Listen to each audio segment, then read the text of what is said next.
তার তাহাজ্জুদ পড়া অভ্যাস আছে কিন্তু উঠতে পারলো না, সূরা বাকারার শেষ দুটো আয়াত পাঠ করে শুয়েছে, সে তাহাজ্জুদের নাকি পেয়ে যাবে, তাহাজ্জুদের নাকি পেয়ে যাবে। হাদিসটি দেখেন, আবু মাসউদ বদরি রাদিয়াল্লাহু তাআলা আনহু বদরে বসবাস করতেন, এই জন্য বদরি তিনি 313 জনের মধ্যেকার ছিলেন না, এটা হচ্ছে তার ইতিহাস। নবী করিম সাল্লাল্লাহু আলাইহি ওয়াসাল্লাম থেকে বর্ণনা করেন, নবী সাল্লাল্লাহু আলাইহি ওয়াসাল্লাম বলেছেন, মান কারা বিল আয়াতাইন মিন আখির সূরাতিল বাকারা মিন আওয়াখির সূরাতিল বাকারা, এভাবে রয়েছে বিভিন্ন রিওয়ায়াতে, কোন জায়গায় বহু বছর, কোন জায়গায় এক বছর। কোন ব্যক্তি যদি সূরা বাকারার শেষ দুটো আয়াত পাঠ করে ফি লাইলাতিন, যে কোনো রাতে, তো ওই রাতের জন্য কাফাতা, ওই দুটো আয়াত তাকে রক্ষা করার জন্য যথেষ্ট, তার হেফাজতের জন্য দুটো আয়াত মাধ্যম হিসাবে যথেষ্ট। মুত্তাফাক বুখারী মুসলিমের হাদিস, বুখারী মুসলিম হাদিস, সহিহ বুখারী 4624 নম্বর হাদিস। সহিহ মুসলিম আর একটি হাদিস রয়েছে, আবু হুরায়রা রাদিয়াল্লাহু তাআলা আনহু থেকে বর্ণিত, রাসূলুল্লাহ বলেছেন এই সূরা বাকারার ফজিলত সম্পর্কে, গোটা সূরা বাকারা, শুধু শেষখান নয়, গোটা সূরা বাকারার।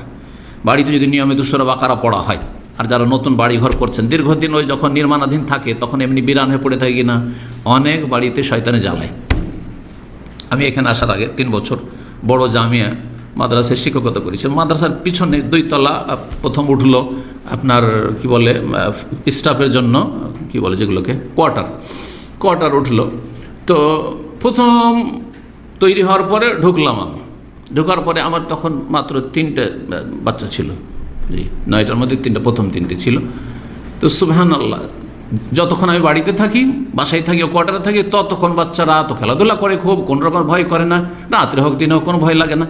কিন্তু আমি যখন মাগরিবে, অনেক সময় মাগরিবে চলে আসি, আর মাদ্রাসায়, যেহেতু মাদ্রাসা 5 মিনিটের রাস্তা, তো একবারই এসে পড়েই যাবো, বসে যাই মাঝে মাঝে অফিসে বসে থাকি, তখন বাসায় বলে যে এই তো বাচ্চারা কান্নাকাটি করছিল, কালে ভয় পায়, এসে জড়িয়ে ধরে নেয়।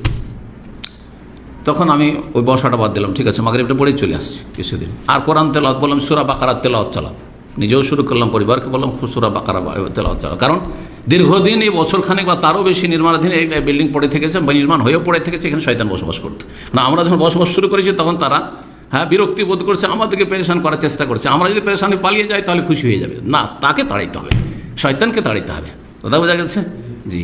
তো এই বিষয়গুলি মনে রাখবেন, কারণ অনেকেই নতুন বাড়িঘর তৈরি করছেন আর বেদাতি তরিকা অবলম্বন করছেন, না সুন্নতি তরিকা আছে শয়তান তাড়াবার। কি বলেছেন নবী সাল্লাল্লাহু আলাইহি ওয়াসাল্লাম, লা তাজআলু বুয়ুতাকুম মাকাবিরা, তোমাদের বাড়িগুলিকে কবরস্থানে পরিণত করিও না, বাড়িগুলোকে কবরস্থানের মতো করে দিও না। কারণ কেন কবরস্থান বলেছেন? কবরস্থানে সালাত পড়া জায়েজ নয়, ওই রকমই তোমাদের বাড়িতে দিনের পর দিন চলে যায়, সপ্তাহ চলে যায়, কোনো নামাজ পড়ো না। মসজিদে গেলে হয় বেনামাজি 1 নম্বর, আর না হলে নামাজি হলে মসজিদে গিয়ে সুন্নাত তো মসজিদে, আর বেতরও মসজিদে, ফরজ মসজিদে, নফলও মসজিদে, 17 রাকাত এশা পড়বে তাও মসজিদে, সব মসজিদে, বাড়িতে কোনো নামাজ নেই। যার ফলে বাড়িতে শয়তান আসর জমিয়েছে। না, খবরদার না, কবরস্থান বানায় না বাড়িকে। ইন্না শায়তানা ইয়ানফিরু মিনাল বাইত আল্লাযী ইউকরা ফীহি ওয়া তুকরা ফীহি সূরাতুল বাকারা, যেই বাড়িতে সূরা বাকারা নিয়মিত পাঠ করা হয় সেই বাড়ি থেকে শয়তান ইয়ানফিরু মানে পলায়ন করে, না ইয়ানফিরু মানে পলায়ন করে, পালিয়ে যায়, থাকতেই পারবে না, পালাবে। জি, সহিহ মুসলিমের হাদিস। 10 নম্বর উপায়, আর সেটা সবচেয়ে গুরুত্বপূর্ণ উপায়। কিসের উপায়? শয়তান থেকে নিজেদেরকে, নিজের পরিবার পরিজনকেই রক্ষা করা, দুনিয়ার অনিষ্ট, দিনের অনিষ্ট। এখানে বলে রাখা ভালো যে শয়তান শুধু আপনার আখিরাত নষ্ট করে না, আপনার দুনিয়াও নষ্ট করতে চায়।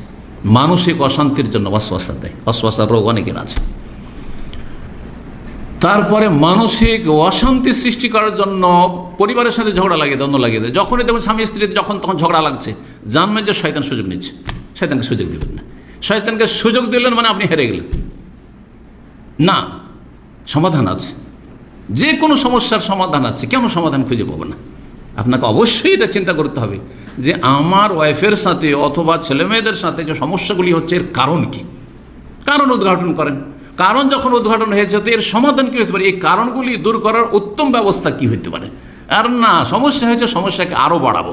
হ্যাঁ, তুই 1 কদম বাড়বি, আমি 2 কদম বাড়বো, তোরা বাড়াবাড়ি করবি, আমিও তোদের চাইতে কম না, কারণ গায়ে জোর বেশি আছে, জমি জায়গায় আপনার নামে আছে, টাকা পয়সার মালিক আপনি, এখন স্ত্রী আপনার কাছে দুর্বল, অনেক সময় এর বিপরীত আবার। অনেক স্বামীরাই দুর্বল, কিন্তু স্ত্রীর কাছে স্বামী নির্যাতন হচ্ছে। শুধু এই নারী নির্যাতনই হচ্ছে না, পুরুষরাও খুব বেশি নির্যাতন হচ্ছে। এসব খবর আজকাল সোশ্যাল মিডিয়াতে আপনারা দেখতে পাচ্ছেন। আল্লাহ হেফাজত করে। সব খেয়ে দিয়ে লুটপাট করে পরকীয়া প্রেমে কোথায় পালিয়ে চলে গেল সব। জি হ্যাঁ, বরং নিজের তৈরি করা বাড়িতে, আমি এরকম ঘটনা জানি, দামামেও ছিল, এইসব এলাকায় ছিল, বহু টাকা ইনকাম করেছে। হ্যাঁ, তারা তাদের কথা শুনেছি, নামটা না বললে তো আর কোনো গীবত নেই। বলছে যে সে তো পরকীয়া করেছে, বাড়ি স্ত্রীর নামে করেছিল, সেই বাড়িতে সে ওই ওকে নিয়ে থাকছে। হ্যাঁ, যেটা বর্তমান যেটা অবৈধ স্বামী, সেটা কিন্তু সে বাড়িতে বসবাস করছে। এরকম বহু ঘটনা আছে। আল্লাহ হেফাজত করে। এক তো সবচেয়ে বড় কারণ হচ্ছে পাপ, মানব জীবনে পাপ, অবশ্য পাপ আছে। চিন্তা করেন, আপনি কারো ইজ্জত যদি নষ্ট করে থাকেন, তো কেউ আপনার ইজ্জত নষ্ট করবে, আপনার ওয়াইফের ইজ্জত নষ্ট করবে, আপনার ছেলে মেয়েদের ইজ্জত নষ্ট করবে। জি, আর না হলে অন্য কোনো পাপ আছে। আল্লাহর হক নষ্ট করা পাপ আছে, না হয় মানুষ জুলুম অত্যাচার করা পাপ আছে, চুরি ডাকাতি বেঈমানি আত্মসাৎ করা পাপ আছে, না হয় হারাম খাওয়া পাপ আছে। পাপ আছে, অবশ্যই পাপ আছে। পাপের কুপরিণাম অবশ্যই রয়েছে, কিন্তু সেটা হয় তাড়াতাড়ি আসবে, আর না হলে একটু বিলম্বে আসবে। সরাসরি আপনার উপর অ্যাটাক করবে, আর না হলে আপনার পরিবারের উপর আক্রমণ করবে। জি, সেজন্য একটু জ্ঞানী হইতে হবে এবং ইমানদার হইতে হবে। আল্লাহ যেন আমাদের সংশোধনের তৌফিক দান করে। বলছে